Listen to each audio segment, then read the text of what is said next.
Episode 14ல் Harini, Meera, Jayashree 3 பேர் உட்காந்து பேசிட்டு இருக்காங்க. அப்பாவுக்கு எப்படி ஏமாத்த மனசு வந்துச்சு, அம்மா ரொம்ப பாவம் அப்படிலாம் சொல்லிட்டு இருக்காங்க. ஒருவேளை அம்மாவுக்கும் அப்பாவுக்கு ஏதாவது சண்டையாக இருக்குமோ அப்படின்னு சொல்லிட்டு மீரா சொல்கிறாங்க. சச்ச சண்டைலாம் இருக்காது, என்ன சொன்னாலும் இது கண்டிப்பாக ஜஸ்டிஃபை பண்ணுற விஷயம் கிடையாது அப்படின்னு சொல்லிட்டு ஜெயஸ்ரீ சொல்கிறாங்க. அப்போ மீரா இல்லை நம்ம அம்மாவை கூப்பிட்டு இந்த எல்லாத்தையும் உண்மையெல்லாம் சொல்லிடலாம், வெளியில் எல்லாருக்கும் ஓப்பனாக தெரியட்டும் அப்படின்னு சொல்லிட்டு மீரா சொல்கிறாங்க. அதுக்கு ஜெயஸ்ரீ சொல்கிறாங்க, இந்த மாதிரி ஆளுங்களுக்கெல்லாம் சீக்ரெட் ஓப்பன் ஆகிடுச்சு, வெளியில் தெரிஞ்சிருச்சு அப்படின்னா ரொம்ப ஓப்பனாகவே இந்த வேலையை பண்ண ஆரம்பிச்சிருவாங்க. இப்போ அட்லீஸ்ட் ஒரு பயத்துக்காகவாது கொஞ்சம் அடக்கி வாசிப்பாங்க, அதனால் அதை அப்படி பண்ணவே கூடாது அப்படின்னு சொல்லிட்டு இருக்காங்க. அந்த டைமில் கரெக்டாக அம்மா என்ட்ரி கொடுக்குறாங்க. அம்மா என்ட்ரி கொடுத்துட்டு இந்த ஜகு எப்படி பேசிட்டா பார்த்தியா, அப்பா பாவம் என்கிட்ட ரொம்ப வருத்தப்பட்டு பேசினாரு அப்படின்னு சொல்லிட்டு இருக்காங்க. இவங்கெல்லாம் ஆமாம் இதோட தான் குறைச்சல் மனசுக்குள்ளே நினச்சிக்கிட்டு அம்மா நீ சாப்பிட்டியாமான்னு கேட்டோன்னே சாப்பிட்டேன்னு சொல்கிறாங்க. டேப்லெட் சாப்பிட்டியானோடனே டேப்லெட்டை அவங்க அம்மா மறந்துட்டாங்க. உடனே மீரா ஓடி போய் டேப்லெட் எடுத்து கொண்டு வந்து கொடுக்குறாங்க. கொடுத்துட்டு அம்மா உனக்கும் அப்பாவுக்கு எதாவது சண்டையா அப்படின்னு கேட்குறாங்க. அதுக்கு அவங்க அம்மா சொல்கிறாங்க, சேச்சா அப்பாவுக்கு என்ன ஒரு கோவமாக கூட பேச மாட்டார், என் மேலே உயிரே வச்சிருக்காரு, எனக்கு ரொம்ப பிடிக்கும் அவருக்கு, என்னை திட்டலாம் மாட்டார், ஏன் இந்த மாதிரிலாம் உங்களுக்கு தோணுது அப்படின்னு சொல்லி கேட்குறாங்க. அதுக்கு அந்த பிள்ளைங்களும் இல்லை அதெல்லாம் ஒன்றும் இல்லைம்மா அப்படின்னு சொல்லி விட்டு மழுப்பிடுறாங்க.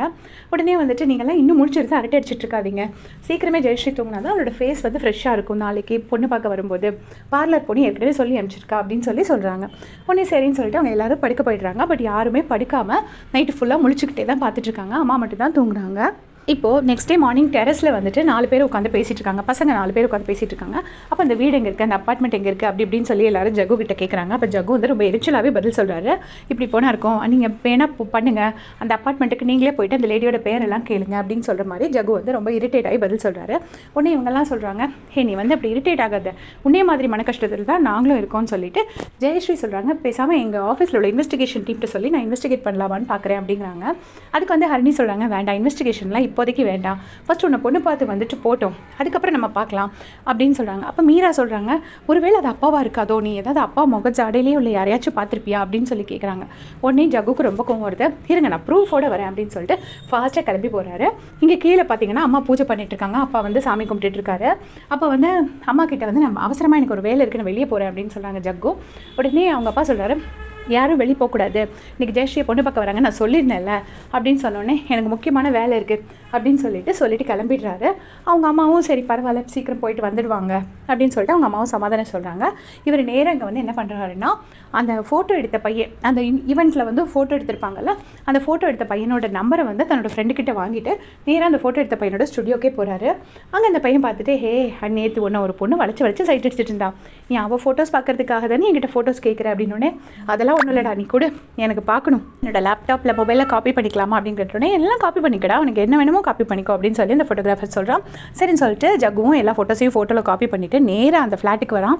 ஃப்ளாட்டுக்கு அங்கே ஒரு செக்யூரிட்டி இருக்காரு. செக்யூரிட்டி கிட்ட எனக்கு இங்கே ஒருத்தரை பார்க்கணும் அப்படின்னோடனே யாருன்னு கேட்டோன்னே எஸ்எஸ்ங்கிறாங்க. எஸ்எஸ்னோடனே எஸ்எஸ்னா என்ன ஸ்டெயின்லெஸ் ஸ்டீல் அப்படின்னு அந்த செக்யூரிட்டி கேட்குறாரு. இல்லை சண்முக சுந்தரம் அப்படின்னு சொல்லி ஃபோட்டோ காமிக்கிறாரு. ஃபோட்டோ காமிக்கும் போது இவர் ராத்திரி மட்டும் தான் இங்கே வருவார் அப்படின்னு சொல்கிறாங்க அந்த செக்யூரிட்டி. உடனே ஒய்ஃப் ஃபோட்டோவை காட்டுறாரு. ஒய்ஃப் ஃபோட்டோவை காட்டினோடனே, கிரிஜா மேமா இவங்க இப்போ தான் வெளியே போனாங்க, இவங்க வீட்டில் இல்லையே அப்படின்னோடனே, அப்போ வீட்டில் வேறு யாரும் இருக்க மாட்டாங்களான்னு ஜகு கேட்குறான். அதுக்கு அந்த செக்யூரிட்டி அவங்க பொண்ணு மட்டும் தான் இருப்பாங்க, ஆனால் பொண்ணு நேரம் வெளியே போயிருப்பாங்கன்னு நான் நினைக்கிறேன் அப்படின்னோடனே, உங்கள் பொண்ணு ஸ்கூலுக்கு போயிடுச்சா அப்படின்னு சொல்லிட்டு ஜகு கேட்குறான். ஸ்கூலுக்கு போயிடுச்சானோடனே செக்யூரிட்டிக்கு ஒரு சந்தேகம் வருது, தெரிஞ்சவங்க இல்லை போல இருக்கு, சும்மா ஏதோ கேட்குறான்ட்டு எதுக்கட அந்த டீட்டெயில்ஸ்லாம் கேட்குறேன் அப்படின்னு திட்டோடனே ஜகு அப்படியே நைஸாக எஸ்கேப் ஆகிடுறான் அங்கேருந்து.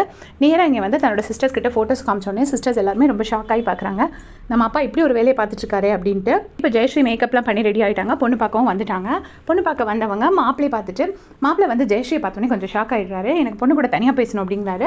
தனியாக போயிட்டு என்ன சொல்கிறாருன்னா, நீங்கள் மனோஜோட கேர்ள் ஃப்ரெண்ட் தானே, நம்ம எல்லாரும் ஒரு பார்ட்டியில் மீட் பண்ணியிருக்கோம், எனக்கு உங்களை தெரியும், அவனை இப்போ ஏமாற்றிட்டீங்களான்னொடனே, நான் அவனை ஏமாத்தலைங்க, அவர் தான் என்னை ஏமாற்றிட்டாரு அப்படின்னு சொல்லி ஜெயஸ்ரீ சொல்கிறாங்க.